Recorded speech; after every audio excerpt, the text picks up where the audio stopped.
వెళ్దాం. కాళేశ్వరంపై మరోసారి కీలక వ్యాఖ్యలు చేశారు ఎంపీ ఈటెల రాజేందర్. కాళేశ్వరం అంటే ఒక్క మేడిగడ్డ మాత్రమే కాదని 100 టీఎంసీల రిజర్వాయర్లు, 100 పైప్ లైన్లు, 100 కిలోమీటర్ల కాలువలు ఉన్నాయన్నారు. 1,00,000 కోట్ల అవినీతి అంటూ ఆరోపణలు చేయడం సరికాదని సూచించారు. అవినీతి నిజమే అయితే కమిషన్ రిపోర్ట్ తీయండి, బాధ్యులెవరూ శిక్ష వేయండి అన్నారు ఎంపీ ఈటెల. బీఆర్ఎస్ ను బద్నాం చేసేందుకు నీటిని వదిలేసి రాజకీయాల కోసం రైతులను ఇబ్బందులు పెడుతున్నారని మండిపడ్డారు ఆయన. కన్నెపల్లిలో వెంటనే మోటార్లు ఆన్ చేసి వరద నీటిని పంప్ చేయాలని డిమాండ్ చేశారు ఈటెల రాజేందర్. ఉత్తమ్ కుమార్ రెడ్డి గారు ఉత్తమంగా ఆలోచిస్తారని చెప్పి అనుకుంటున్నా. ఉత్తమ్ కుమార్ రెడ్డి గారు వెంటనే బేజ్జాలు బంద్ చేసి రాజకీయాలు బంద్ చేసి తక్షణమే నీళ్లు లిఫ్ట్ చేయాలని చెప్పి నేను డిమాండ్ చేస్తున్నా. ఒక సుక్క నీళ్లు కూడా మేడిగడ్డ బరాజు అంటే లక్ష్మీ బరాజు దగ్గర నీళ్లు నిల్వ చేయమని అంటలేదు నేను.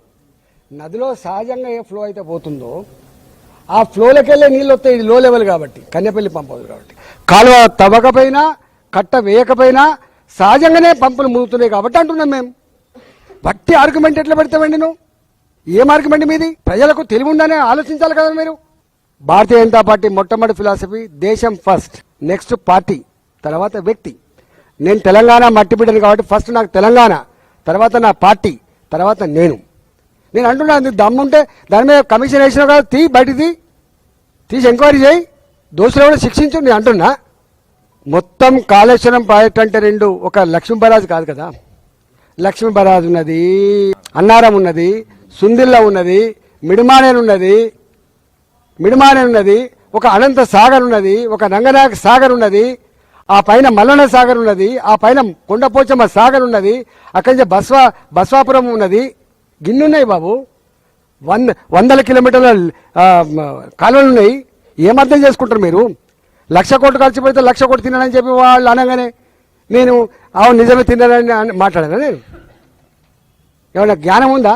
1,00,000 కోట్లు ఇప్పుడు రేపు నువ్వు మూసితే ఎత్తున్నావు, ఓ 1,00,000 కోట్లకు ఎస్టిమేట్ ఇస్తాడు. 1,00,000 కోట్లు తిన్నానని చెప్పి ఆరోపణ చేస్తే 1,00,000 కోట్లు తిన్నట్ట? ఎంత బ్యాడ్ అండి ఇది. ఇంత నీచంగా ఉంటారా? బదనాం చేయి, కానీ గిట్లా చేస్తే ప్రజలు హర్షిస్తారనుకుంటే మాత్రం మూర్ఖత్వం అయితే గుర్తుపెట్టుకో. కాళేశ్వరం ప్రాజెక్టు కొన్ని 100 టీఎంసీల రిజర్వాయర్లు, కొన్ని 100 కిలోమీటర్ల పైప్ లైన్లు, కొన్ని 100 కిలోమీటర్ల కాలువలు, 10ల సంఖ్యలో టన్నల్స్, మోటార్లు, పంపులు, కొన్ని పెద్ద పెద్ద టవర్లు, ఎలక్ట్రిసిటీ టవర్లు, పెద్ద పెద్ద లైన్లు అనేకం ఉన్నాయి కదా. దాన్ని వాడుకోరాదు. నువ్వు బదనాం చేసి కానీ వాడుకోరాదు. అందుకే వెంటనే